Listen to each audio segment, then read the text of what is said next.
in welcoming Jørgen Watne Frydnes, and help me give him a warm welcome.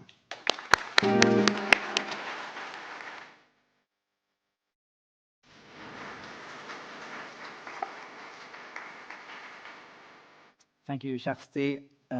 Dear friends, it is a true honor to welcome you here to the Nobel Peace Center and to open this important conference on nuclear disarmament.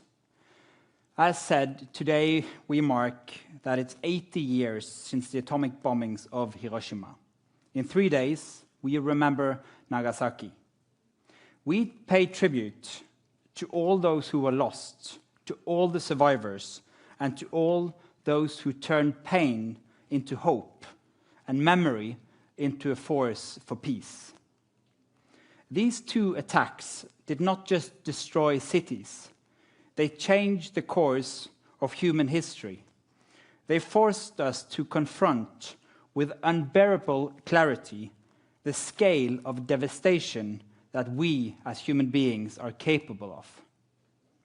From the ruins of the atomic bombs rose the voices of the Hibakusha, survivors who, despite physical suffering and painful memories, chose to bear witness and inspire hope.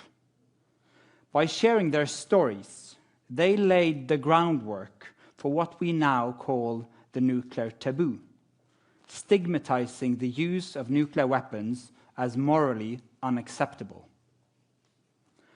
But we must be honest, the taboo is under threat. We stand now at the edge of a new and unstable nuclear age. Nuclear powers are modernizing their arsenals. New nations are seeking these weapons. Disarmament treaties are collapsing. And in today's conflicts, the threat of nuclear use is returning to the public rhetoric. In the face of this, the task of remembrance becomes not only moral, but urgent. Last year, the Norwegian Nobel Committee awarded the Nobel Peace Prize to Nihon Hidankyo, the Confederation of Atomic Bomb Survivors in Japan. It was a tribute to their tireless efforts to ensure that this promise, this taboo, is remembered, renewed, and passed on. The prize was, however, more than just a recognition. It's also a warning and a call. A warning that the nuclear threat is not behind us. It is ahead of us. And a call to remember what too many seems to have forgotten, what nuclear weapons truly are. Just a few days ago, the Nobel Committee had the honor of visiting Hiroshima and Nagasaki. These are cities that bear witness to the unspeakable. And yet, somehow, they're also cities of life, of resilience, of resistance. We visited the museums and the memorials. We stood in streets where the ground once burned, and in places where silence speaks louder than words. But what I will never forget, are the people we met. Survivors who shared their stories with unwavering dignity. Young students who carry the testimony of earlier generations. Politicians with a purpose and an agenda of disarmament. The moment that moved me the most was when a Hibakusha, now in her 80s, looked me in the eyes and said, "I do not talk about this because I want to. I talk about it because we have to." The media and the public attention in Japan was overwhelming, almost unbelievable. Ordinary citizens, activists, academics, politicians, even the imperial family wanted to meet us to discuss nuclear disarmament and share ideas and testimonies. Dozens of journalists covered every meeting, every event. As our ambassador said, I don't think any Norwegian has been this popular in Japan since AHA breakthrough in the 1980s. Well, I laughed, as you, and I was flattered, because who wouldn't be? But he had a point, because what we witnessed was not just hospitality. It was a shared understanding among many that memory matters, that the nuclear taboo cannot survive on treaties and speeches alone. It must be kept alive by people. And that brings me to the heart of today's event, and to one of the most inspiring people I've met on my journey.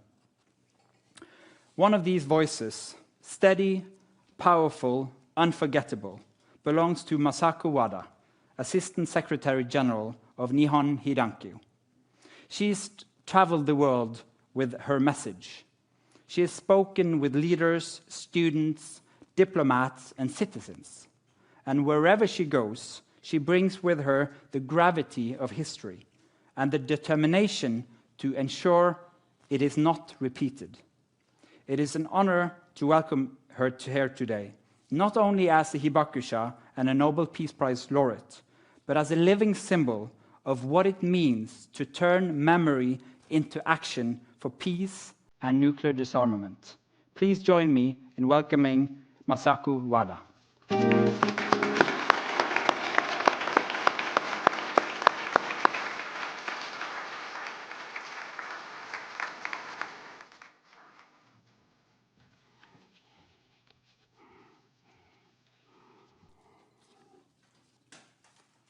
Thank you. Thank you, Frydnes. Thank you very much. So I'm so moved. I'm very grateful for this opportunity to speak as a Hibakusha of Nagasaki. I was a 1 year and 10-month-old baby when Nagasaki was devastated by the atomic bomb. My house was located 2.9 kilometers away from the blast center. Thanks to the mountains surrounding the central part of Nagasaki city, I have survived to this day.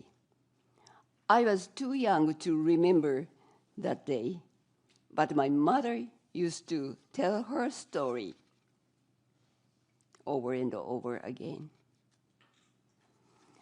On the mountain path, she saw a file of people escaping from fire near the blast center.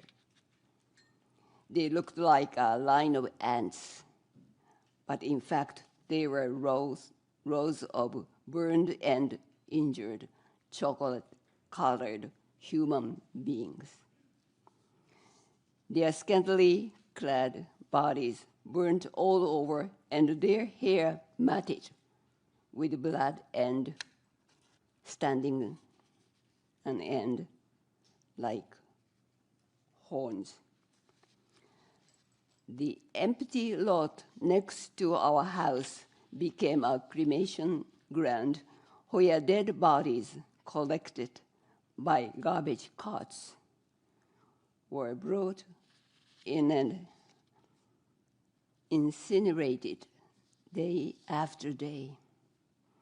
Everyone soon became numb to the growing number of corpses and even to